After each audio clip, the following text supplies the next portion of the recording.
Alors que la nuit tombait sur Chattanooga, au Tennessee, le 31 octobre 1953, Myrtle Morgan, 60 ans, s'installait pour la soirée dans sa modeste maison de Roseville Avenue. Juste après 19 h, elle appela une amie, mais la courte conversation fut interrompue quand Myrtle entendit quelque chose. « Attends une minute, j'ai entendu un bruit, je crois que c'est le chat sale de Buster. » Bonjour à tous, j'espère que vous allez bien et aujourd'hui on se retrouve dans une nouvelle vidéo assez particulière puisque je suis très contente de vous retrouver pour les vidéos un peu true crime.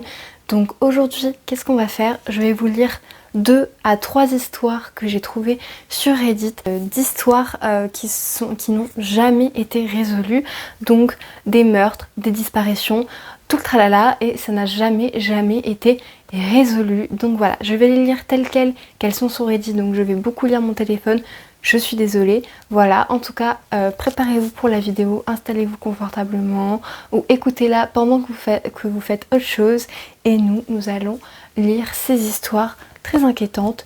Alors, nous allons commencer avec cette première histoire qui donc se passe au Tennessee, donc avec cette fameuse Myrtle, je crois que ça se dit Myrtle, donc avec Myrtle Morgan qui a entendu un bruit, qui était au téléphone avec son ami et puis plus rien. Donc c'est parti. Alors, en fait, donc quand elle dit le chat du sale Buster, Buster c'est le nom du gendre de Myrtle. Donc le gendre du coup c'est le copain de sa fille, je suppose, donc voilà, c'est son gendre. Donc il s'appelle Bryce Stephens, il a 21 ans et donc qui, avec la fille de Myrtle qui s'appelle Norma, occupait 2 chambres au 2e étage de la maison. Myrtle, elle avait aussi un autre fils en plus de sa fille de 21 ans qui s'appelle Jarvis et il ne vivait plus avec elle, mais il était récemment rentré pour rentrer à Chattanooga en permission militaire. Donc à sa connaissance, Norma et Jarvis avaient emmené la plus jeune sœur de Bryce, donc Betty Stephens, donc la petite sœur du copain de la fille de Myrtle, qui était âgée de 9 ans, et l'amie de Betty, donc l'amie de la petite fille qui s'appelait Caroline, qui avait 13 ans, faire du roller et il devait rentrer qu'en fin de soirée. Donc voilà, en gros tout ce petit beau monde est parti faire du roller avec la petite sœur du gendre et son ami, donc apparemment pas le gendre, je crois pas, parce que Bryce était absent aussi, ayant préféré de ne pas les accompagner et dîner dans un restaurant près de chez lui avec un voisin. Donc ouais, c'est ça. Donc du coup le gendre n'était pas présent. Myrtle a entendu un bruit et du coup elle a posé le combiné pour aller voir ce qui se passait et en fait elle a complètement disparu. Elle a répondu, elle voulait voir ce qui se passait, elle a posé le combiné, mais donc l'ami qui était au bout du fil faisait que l'appeler après de longues minutes qui sont passées, et vu que il n'y avait pas de réponse, genre elle avait beau gueuler son prénom, l'autre ne répondait pas. Du coup, ce qu'elle a fait, c'est que elle a demandé à sa fille, donc son amie qui était au bout du combiné, a demandé à sa petite fille à elle d'aller écouter si elle entendait quelque chose chez les Myrtle, pendant que elle allait chercher un voisin pour appeler les autorités. Mais soudain, du coup, apparemment, la ligne de chez Myrtle raccrocha, en tout cas il n'y avait plus rien, voilà, ça a été complètement coupé. Du coup la police de Chattanooga reçut l'appel de l'amie de Myrtle vers 19 h 22. Donc elle raconta la série d'événements inquiétants à la police, donc ajoutant que le seul bruit qu'elle avait entendu après que Myrtle se soit éloignée était celui d'une porte qui grinçait avant le silence qui suivit. Donc en gros elle a entendu un grincement de porte puis ensuite plus rien. Donc voilà, craignant le pire, l'ami demanda qu'une vérification de l'état de Myrtle soit effectuée immédiatement. Donc du coup les voitures de police sont allées vers la résidence de Myrtle et Brice du coup, donc le gendre, rentra de son repas Après que les forces de l'ordre expliquent la raison de leur visite, donc Price et le voisin, ils essayent d'ouvrir la porte d'entrée, mais celle-ci elle était verrouillée de l'intérieur par un verrou coulissant. Donc Price il finit quand même par accéder par la maison, par une fenêtre de devant la maison qui n'était pas verrouillée.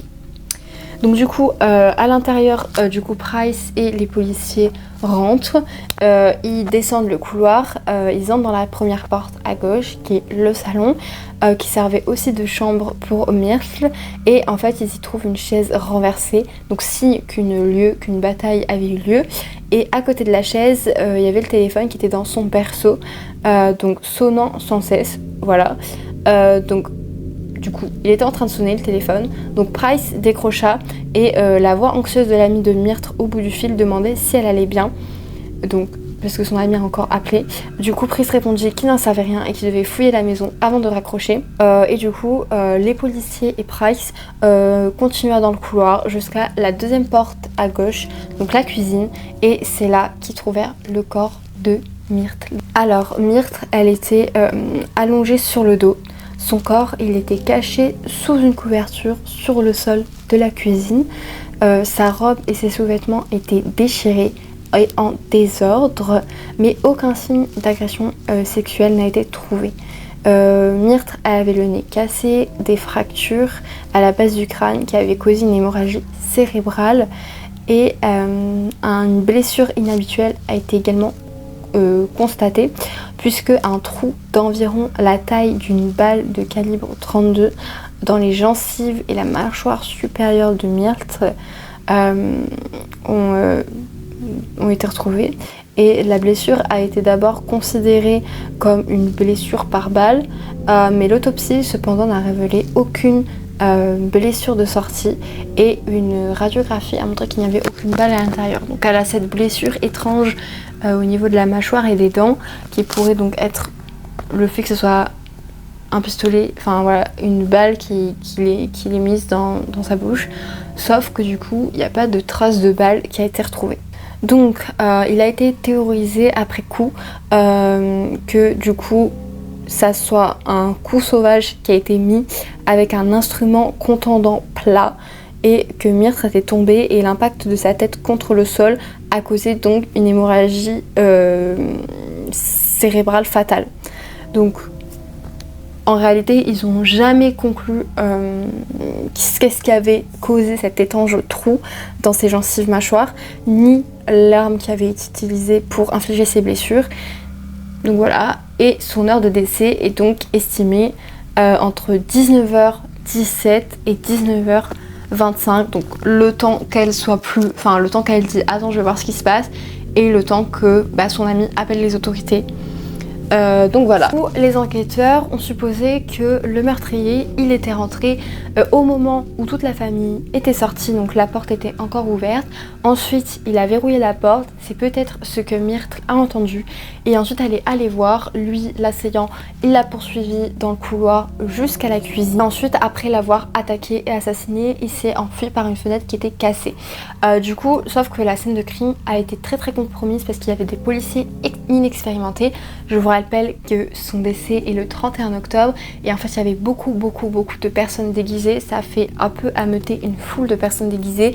Du coup ils ont du mal à contenir les personnes qui étaient déguisées en attendant l'arrivée d'autres personnels. Et du coup dans les 30 minutes qui ont suivi la découverte du corps de Myrtle, plus d'une centaine de curieux, donc de personnes, ont défilé pour apercevoir le carnage à l'intérieur de la maison, et du coup ça a détruit toutes les preuves possibles laissées par son meurtrier, dont une commode qui a été saccagée, qui a été retrouvée dans le salon, dans la chambre à coucher, mais il était impossible de déterminer du coup ce qui était pris ou pas, enfin voilà. Et au moment de sa mort, Myrtle, elle était mariée à George Morgan, et il ne résidait plus dans la maison parce qu'il était vétéran de la Première Guerre mondiale. George il avait subi une blessure débilitante qui nécessitait des soins à long terme et pendant plus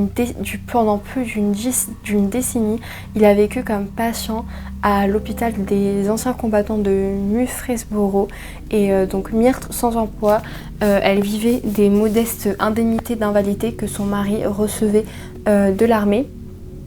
Donc évidemment, la famille, les amis, les voisins de Myrtle, ils ont été interrogés par la police, mais malheureusement, personne n'a pu fournir d'informations sur un motif ou un suspect possible derrière son assassinat violent.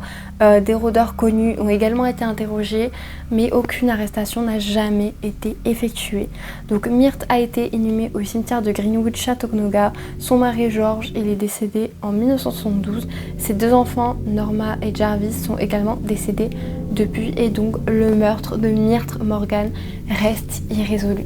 Donc dites-moi vous si vous avez des théories. Je sais pas s'ils en ont mis des théories sur Reddit, s'ils disent que c'est bizarre. Ce qui est dommage, c'est qu'en fait, je pense qu'on aurait pu trouver le meurtrier, surtout que c'était dans les années 1950, peut-être il n'y avait pas autant de choses qu'il y a maintenant, mais le fait que son ami ait appelé très vite la police déjà, mais malheureusement à cause du fait que ce soit un soir d'Halloween, le fait que plein de gens soient venus, ça a compromis les preuves. Donc ça c'est très dommage parce que je pense qu'on aurait pu trouver. Voilà pour cette histoire, j'ai pas d'autres théories, donc du coup on va passer à la suivante.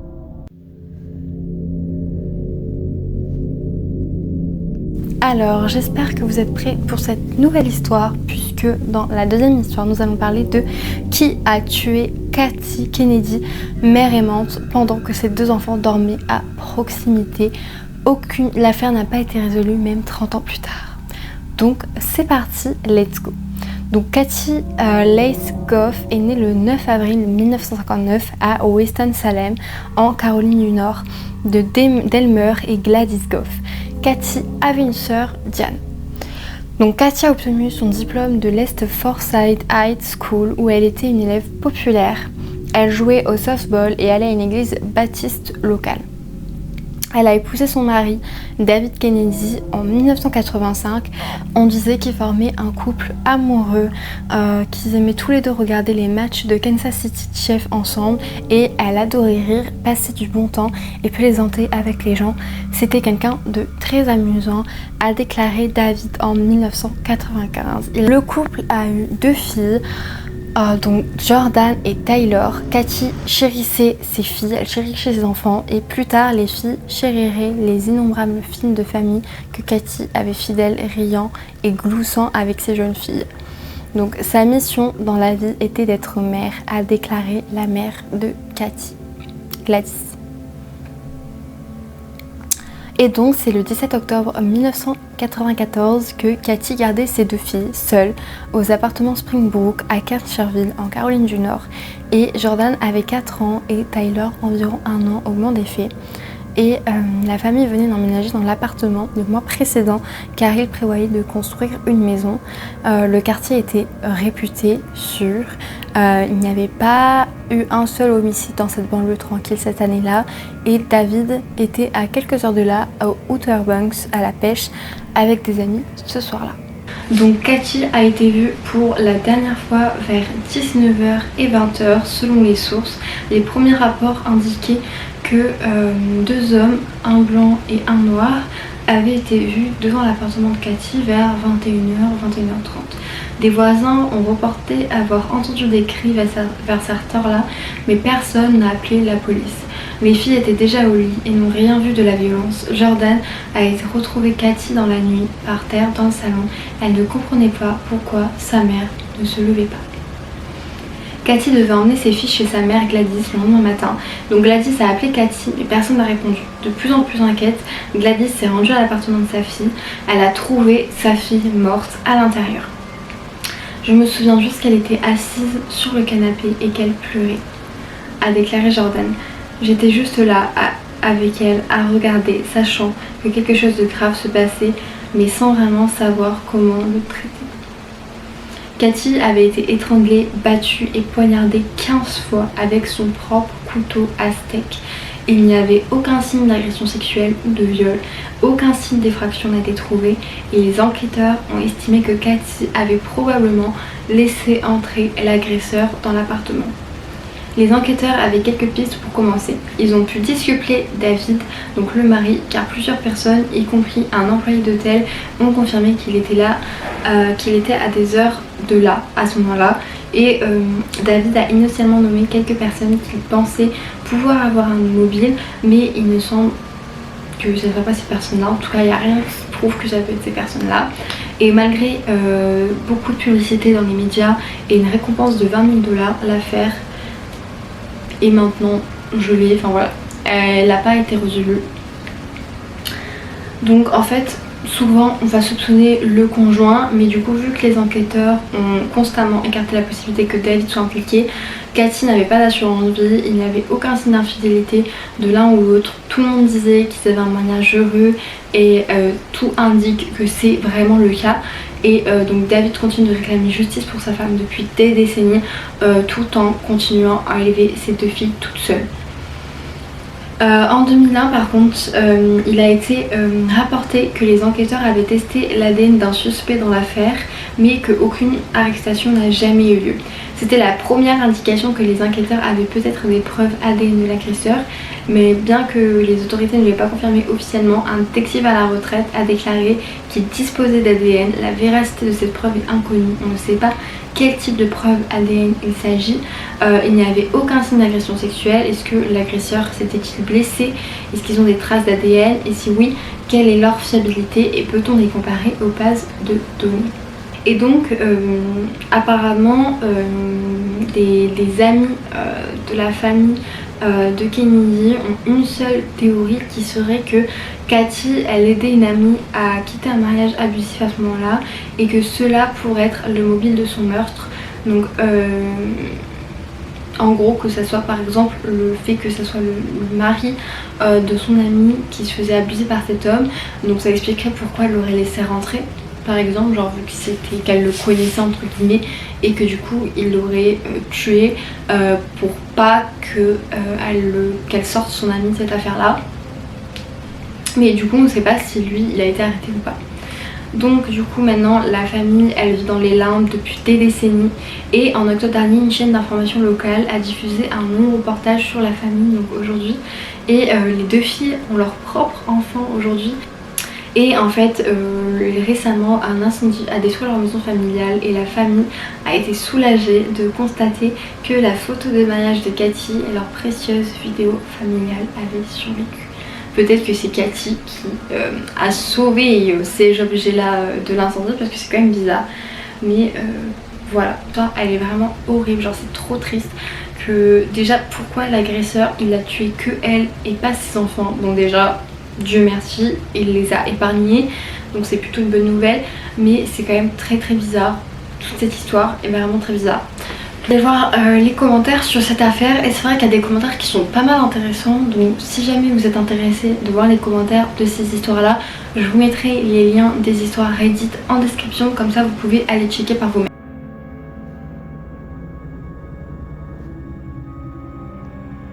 Alors nous allons maintenant rentrer dans le cœur de cette dernière histoire. Pas des moins flippantes non plus puisque le titre c'est « Ses parents ont découvert sa disparition un mois plus tard ». Où est Brisa Ayelen Pereira, 5 ans. Donc c'est parti, nous allons entrer dans cette sombre histoire.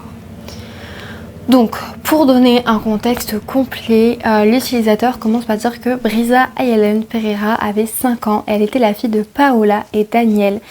Cependant, Daniel a décidé de ne pas participer à l'éducation de sa fille, donc Brisa, et ne lui a donné que son nom de famille, Pereira.